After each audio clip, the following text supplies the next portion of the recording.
Afternoon guys, so out for a little wander with the RX-10, going from a walk and just having a little exploration down some different footpaths and stuff really.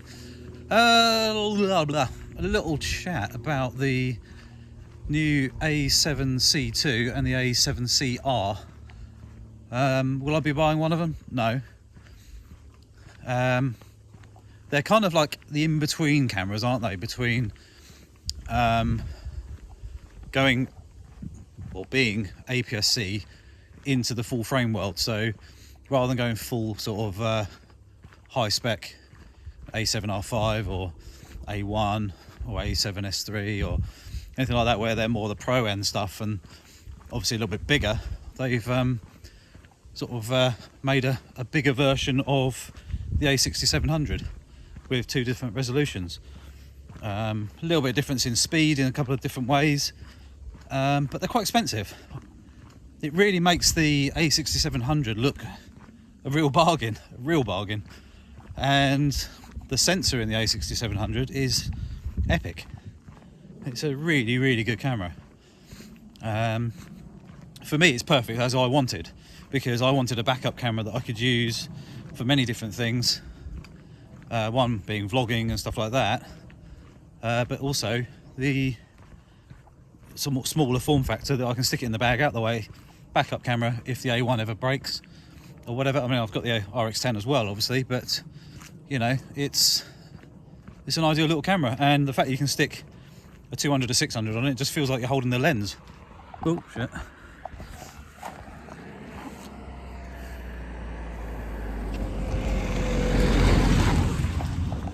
Almost got run over there. Yeah, so what was I saying? Oh yeah, so for me the A6700 is really ideal, and it gives you a little bit more depth naturally, a bit like the RX-10 does. Again, you know, the smaller the sensor, a little bit more natural depth you get in your images. So in some respects, an APS-C size sensor, or even the 1-inch sensor, can be more beneficial in some situations.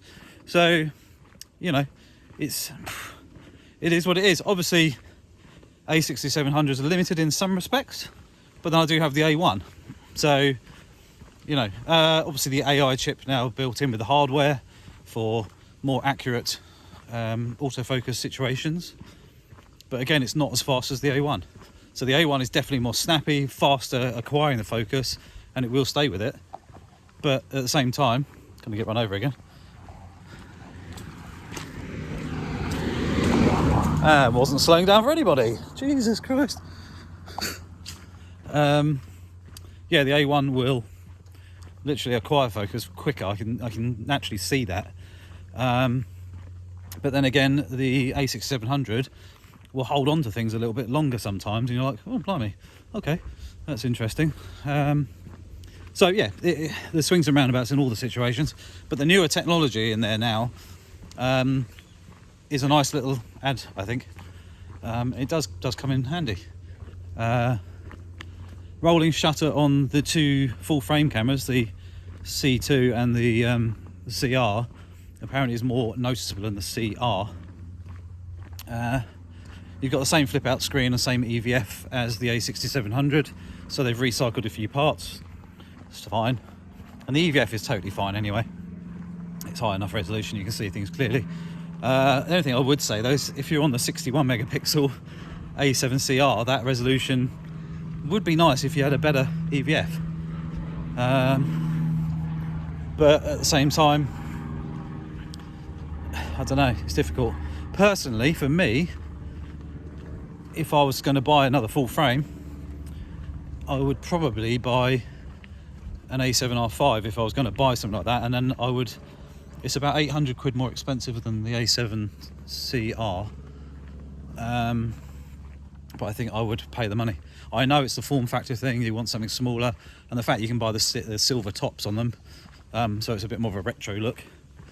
It's a difficult one. It is a difficult one, and end of the day, Sony are just bringing out a camera or a couple of cameras that sort of fill the market area for certain customers that need them. So at the end of the day, they're going to be great for the people who want them. I don't personally need one. but it's totally up to you. So there's good and bad in every situation, isn't there? That's my little blur about those two cameras anyway. But yeah, I'm sure someone will be enjoying them somewhere soon once they've ordered them, but it won't be for me. Anyway, I'm going to carry on with my walk and I shall catch you later.